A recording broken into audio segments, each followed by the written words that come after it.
Telah beberapa kali saya mengunjungi kota Washington DC, ibu kota negara Amerika Serikat. Setiap kali mengunjungi kota tersebut, hampir selalu saya menyempatkan diri untuk pergi melihat Gedung Putih.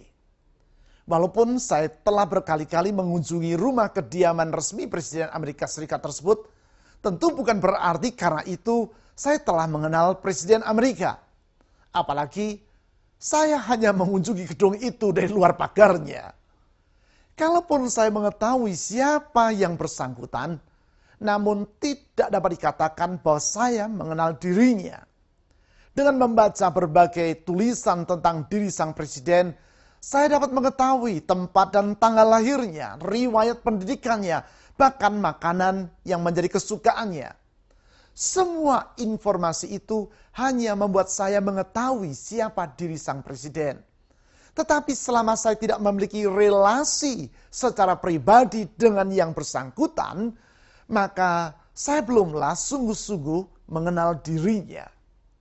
Mengetahui seseorang tidak dengan sendirinya membuat kita mengenal yang bersangkutan. Mengetahui adalah berkaitan dengan kognitif, yaitu informasi yang kita miliki di benak kita. Mengenal adalah berkaitan dengan memiliki relasi atau hubungan. Oleh karena itu, hanya bila kita telah memiliki relasi dengan seseorang, barulah kita dapat disebut mengenal dirinya. Hal ini juga berlaku bagi relasi kita dengan Yesus. Dengan membaca berbagai buku, kita dapat mengetahui riwayat hidupnya.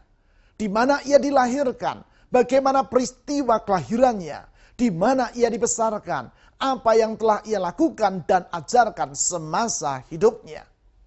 Namun, selama kita tidak memiliki relasi secara pribadi dengan Yesus, maka kita belum dapat disebut sebagai orang yang telah mengenal Dia. Memiliki pengetahuan tentang Yesus adalah baik. Namun lebih dari sekedar mengetahui, kita harus mengenal Dia. Sebab hanya bila kita memiliki relasi dengan Dia, barulah kita dapat menjadi warga dari kerajaan Allah. Sebab pada dasarnya, hidup di dalam kerajaan Allah adalah relasi secara pribadi dengan Allah yang adalah sang raja dalam kerajaannya. Hari ini saya akan mengajak Anda untuk memperdalam pengenalan Anda akan Yesus. Artinya mempererat relasi Anda dengan Dia. Hal ini dimulai dari mengetahui siapakah Yesus yang sebenarnya. Memahami apa yang diperlukan untuk memulai relasi dengan Dia. Mengerti bagaimana Anda dapat menumbuhkan relasi Anda dengan Dia. Dan apakah dampak dari memiliki relasi dengan Yesus. Untuk itu pertama-tama saya ingin membawa Anda untuk mempelajari apa yang dikatakan di dalam Alkitab tentang siapakah Yesus Kristus itu. Dalam hal ini, yaitu dengan mempelajari atribut atau gelar-gelarnya.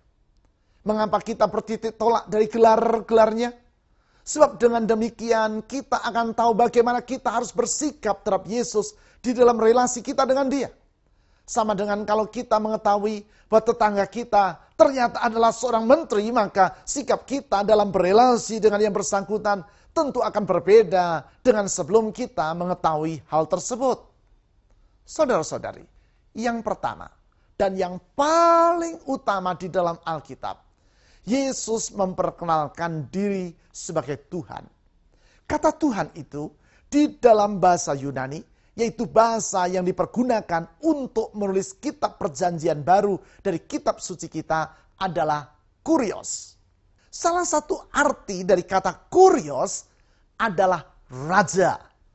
Di dalam sistem pemerintahan monarki yang absolut, seperti contohnya kerajaan Arab Saudi, sang raja adalah pribadi yang paling berkuasa di negara tersebut. Yesus disebut sebagai Tuhan atau Raja, sebab Dia adalah penguasa alam semesta. Mengenai hal itu, di dalam Matius pasal yang ke-28 ayat yang ke-18, Yesus berkata, "Kepadaku telah diberikan segala kuasa di surga dan di bumi. Singkat kata, Dia adalah Raja dari kerajaan Allah yang meliputi seluruh alam semesta.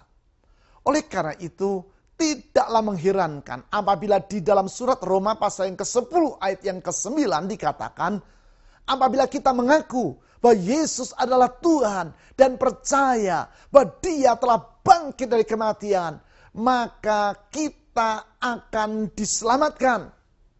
Di dalam pelajaran yang lalu kita sudah belajar bahwa diselamatkan ini tidak terlepas dari memasuki kerajaan Allah.